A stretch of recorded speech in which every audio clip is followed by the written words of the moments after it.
This show is part of OnePlace, a daily network of focused briefings across the stories people follow most.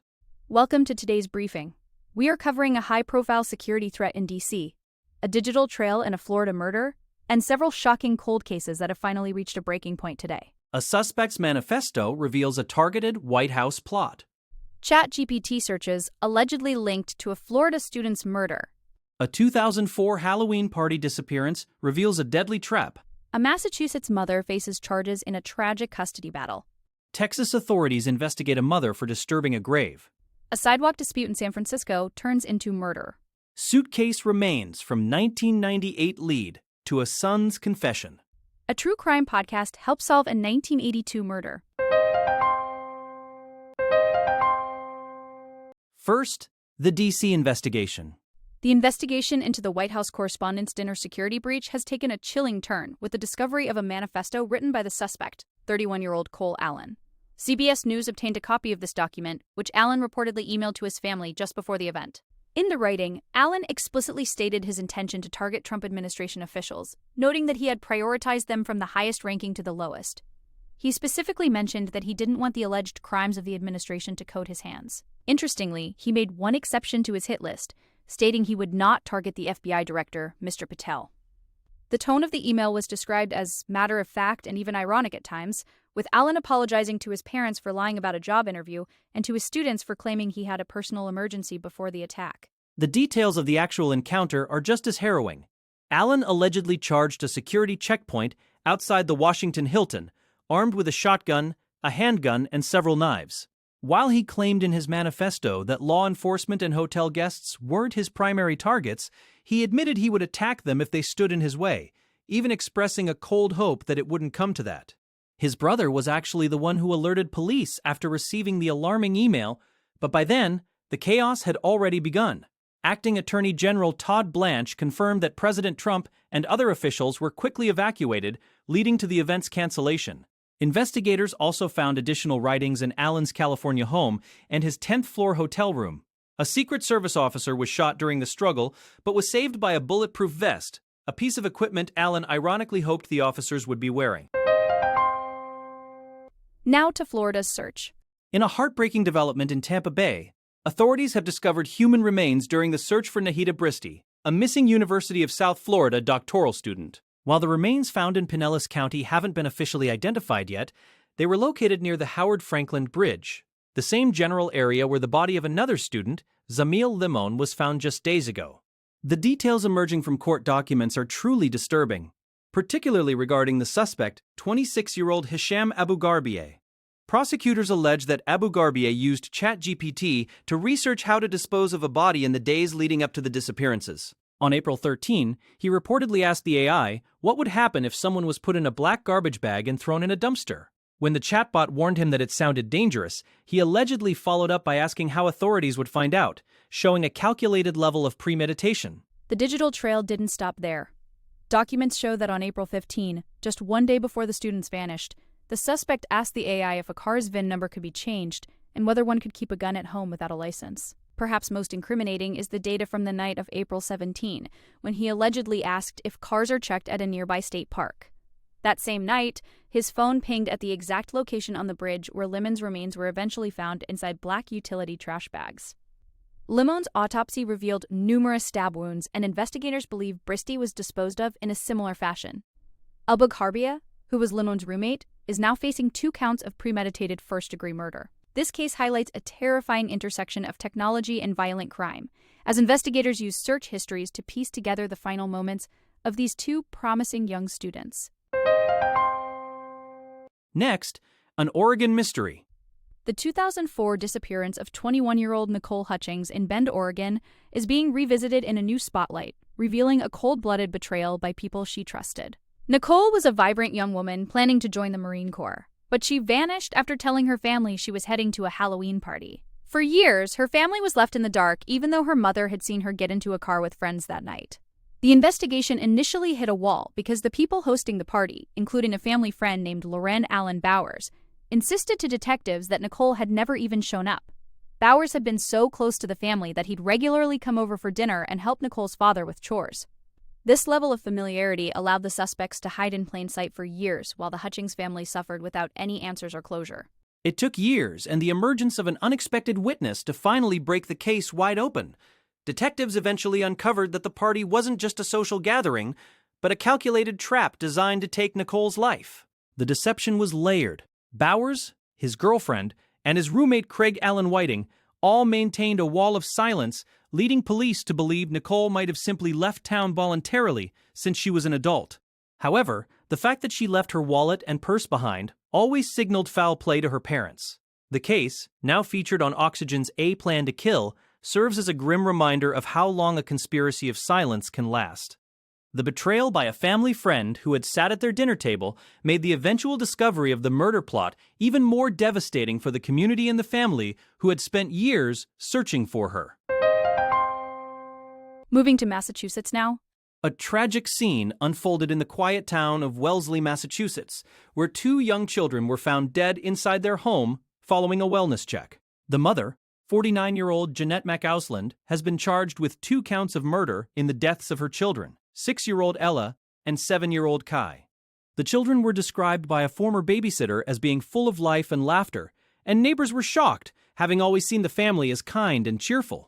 McAusland, a local acupuncturist, was apprehended in Vermont as a fugitive from justice shortly after the bodies were discovered. This horrific event comes in the midst of a bitter custody battle between Jeanette and her estranged husband, Samuel McAusland.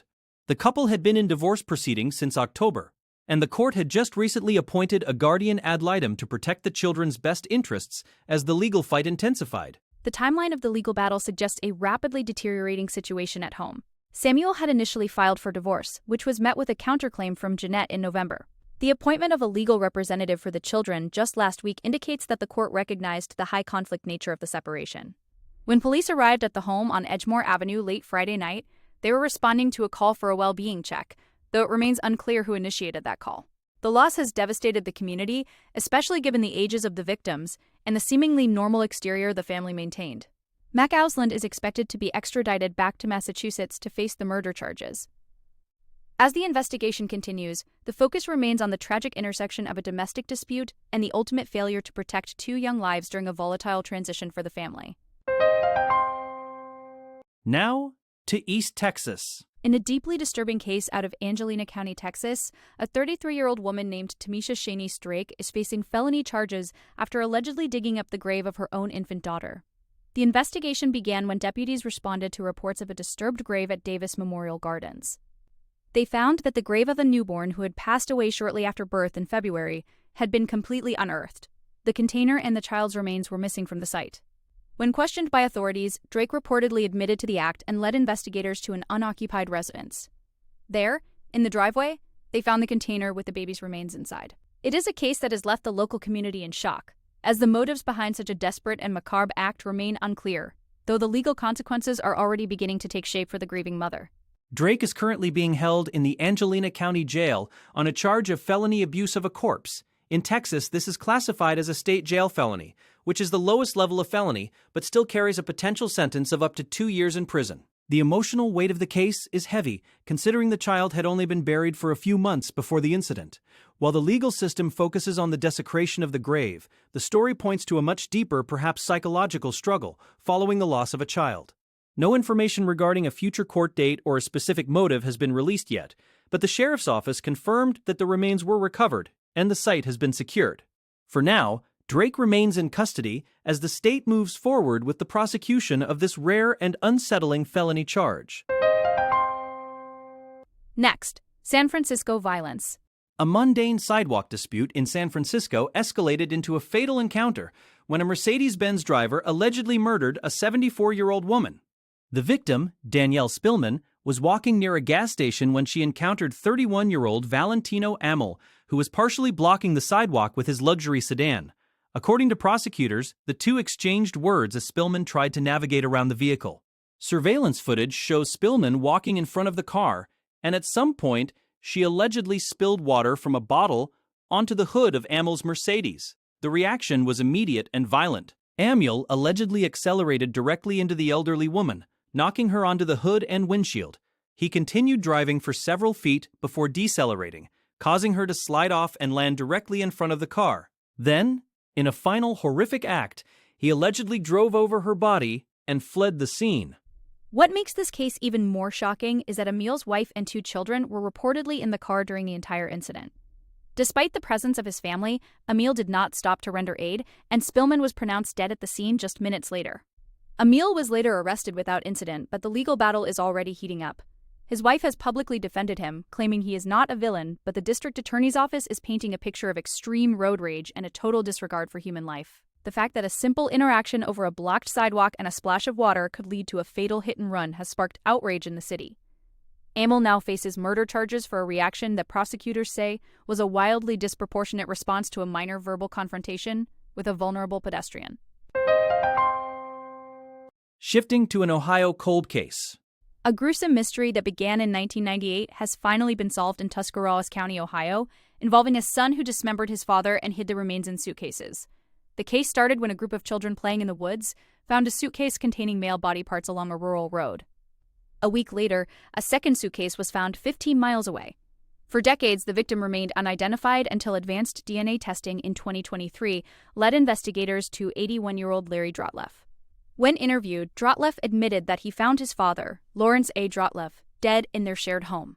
Instead of calling authorities, he used a manual handsaw to dismember the body, placing some parts in the suitcases and throwing others in a dumpster near his workplace. He claimed he did this after coming home from work and finding his father deceased, though the elder Drotleff would have been 93 at the time. While the statute of limitations for the dismemberment and disposal of the body has long since expired under Ohio law, Larry Drotleff is not walking away free. He is now facing federal charges for a massive fraud scheme that lasted 15 years. Because the government was never notified of his father's death, Social Security and pension checks continued to be deposited into the elder Drotleff's account. Federal prosecutors allege that Larry stole nearly $250,000 by siphoning off these benefits while his father's remains sat unidentified in an evidence locker. The discovery by those children in 1998 finally has a full explanation, even if the criminal charges are focused on the financial theft rather than the initial act of dismemberment. It's a bizarre conclusion to a decades-old cold case that highlights how modern forensic technology can eventually catch up with even the most carefully hidden secrets. Finally, a Louisiana breakthrough. In a remarkable example of the power of modern media, a true crime podcast has led to the arrest of 4 men in the 1982 murder of 16-year-old Roxanne Sharp. For over 40 years, the case of the teenager found in the woods of St. Tammany Parish remained cold due to a lack of evidence and a community unwilling to speak. However, after a local media company produced a 6-part series titled Who Killed Roxanne Sharp, public interest was reignited. Louisiana State Police credit the podcast with generating the crucial tips and encouraging new witnesses to finally come forward after decades of silence. The podcast helped investigators reconstruct Roxanne's final days and pinpoint her movements leading up to her death. This surge of information allowed police to charge Perry Wayne Taylor, Darrell Dean Spell, Carlos Cooper, and Billy Williams Jr. with aggravated rape and second-degree murder. The suspects, all now in their early 60s, were reportedly acquaintances of the victim and lived in the neighborhood she frequented. 2 of the men were already in prison on unrelated charges, while the other 2 were arrested just this week. While the son of one suspect maintains his father's innocence, the victim's family is expressing a profound sense of gratitude and hope for closure. Roxanne's niece, Michelle Lappin, released a statement thanking the community for the love shown to the case. The creators of the podcast admitted they initially feared no one would care about such an old case, but the overwhelming response proved them wrong. This breakthrough underscores a growing trend where investigative journalism and public engagement can provide the missing pieces for law enforcement, finally bringing justice to families who have waited a lifetime for answers in the most difficult circumstances. That concludes our daily briefing. Thank you for joining us for these important updates. Be sure to follow the show to stay informed on the stories that matter most. We'll see you tomorrow.